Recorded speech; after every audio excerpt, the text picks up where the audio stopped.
श्री स्वामी समर्थ. मी Shravani, stitch with Shravani या आपल्या यूट्यूब चॅनलमध्ये मी तुम्हा सर्वांचं मनापासून स्वागत करते. तर आज आपण पाहणार आहोत कट वर्क केलेली बाही डिझाईन. ही जी स्लीव्ज मी केलेली आहे ह्याला आपण कट वर्क म्हणतो. जे आपण हे असं कट केलेलं, कट करून आपण जी डिझाईन करतो त्याला आपण कटवर्क डिझाईन असं म्हणतो. आज मी या प्रकारची कटवर्कची बाही डिझाईन दाखवणार आहे. तर मी व्हिडिओ शेवटपर्यंत बघा, पूर्ण बघा, मध्ये स्किप करू नका. आधी मी ही नॉर्मल बाही कट करून घेतलेली आहे. ही अस्तरची बाही आहे. हे आपलं अस्तर आहे आणि हे मेन फॅब्रिक आहे ब्लाऊज पीसचं. आता मी ही अस्तरची बाही कट करून घेतलेली आहे. तुम्ही तुमच्या आवडीप्रमाणे बाहीची उंची ठेवू शकता. तुम्ही तुमच्या मनाप्रमाणे बाही घेऊ शकता. तुम्ही 10 इंचाची सुद्धा घेऊ शकता. ही मी 4.5 इंचाची बाही घेतलेली आहे उंचीला. सेम नॉर्मल जी आपली बाही असते तशीच बाही आहे. त्यानंतर आपण त्या बाहीवरती खालून अर्धा इंच वर, म्हणजे जिथे दंडखेराचं असतं तिथून आपण अर्धा इंच वर एक मार्क करून घ्यायचं आहे. पूर्ण एक लाईन खेचून घ्यायची आणि त्यानंतर हा आपला मध्य आहे.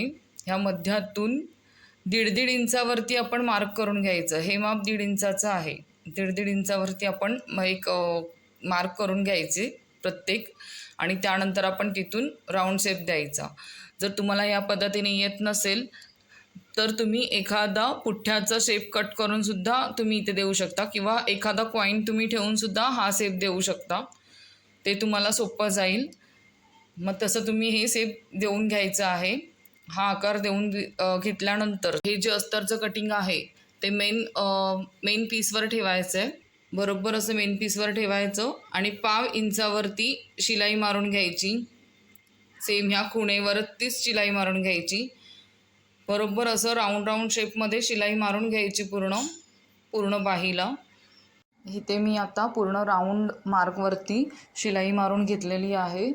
तुम्ही बघू शकता. दिसत असेल तर ह्या साईडने नाही दिसणार, पण मी मारून घेतलेली आहे. ही बघा दिसते आहे.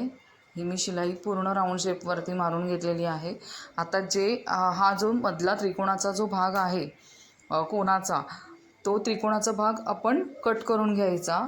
मी इथे दाखवलं आहे की हे बघा, मी पूर्ण त्रिकोणाचे भाग कट करून घेतलेले आहेत आणि त्या भागावरती नंतर कट्स मारून घ्यायचे. आणि कट मारताना जो त्रिकोणाचा जो कोण्याचा भाग आला आहे तिथे एक शार्प कट मारायचा, म्हणजे आपल्याला कपडा उलटवताना बरं पडतं, किंवा तो सहज उलटवला जातो आणि फिनिशिंगही छान येते. तसं आपण तिथे कट्स मारून घेऊ. मी इथे पूर्ण राऊंड शेपला कट्स मारून घेतले आहेत आणि जो त्रिकोणाचा कोणाचा भाग आहे तिथे एक शार्प कट प्रत्येक कोणामध्ये देऊन घेतला आहे. असे तुम्ही कट्स मारून घ्या. आणि कट मारून झाल्यानंतर आपल्याला हा कपडा उलटवून घ्यायचा आहे, म्हणजे सरळ करून घ्यायचा आहे. हे ह्या पद्धतीने उलटवायचं. प्रत्येक जो राऊंड आहे तो उलटवून घ्यायचा. इथून खालून हे वरच्या बाजूला काढून घ्यायचं. हे आपले पूर्ण राऊंड उलटवून झालेले आहेत. पूर्ण व्यवस्थित उलटवून झालेले आहेत. आता आपण ह्यावरून कडेने एक दाब शिलाई देऊन घ्यायची. पूर्ण दाब शिलाई देऊन घ्यायची आणि पुन्हा एक त्याच्यावरून 1/2 इंचावरती आपण पुन्हा एक दाब शिलाई द्यायची. अशा आपण 2 शिलाई देऊन घ्यायच्या आहेत. एक दाब शिलाई आणि त्याच्या बाजूला अजून एक शिलाई, असं पूर्ण आपण देऊन घेऊया. हे मी आता ह्याला दाब शिलाई आणि थोड्या अंतरावरून थोडीशी शिलाई असं मी मारून घेतलेलं आहे पूर्ण हाताला. हे बघा, अशी डबल शिलाई मी करून घेतलेली आहे पूर्ण हाताला. आणि नंतर साईडने पूर्ण अस्तर अटॅच करून एक्स्ट्रा जे अस्तर मी याला अटॅच केलं शिलाई मारून, आणि एक्स्ट्रा जे मेन फॅब्रिक होतं एक्स्ट्राचं ते मी कट करून घेतलं आहे. आणि हे आपले हात आता तयार आहेत. हे आपले दोन्ही हात तयार आहेत. छान असं कटवर्क करून झालेलं आहे. मी बघू शकता खूप छान फिनिशिंगही आलेली आहे. तुम्हीही ह्या प्रकारची कटवर्कची स्लीव्ज डिझाईन ट्राय करून बघू शकता. मी खूप सोप्या पद्धतीने सांगण्याचा प्रयत्न केला आहे.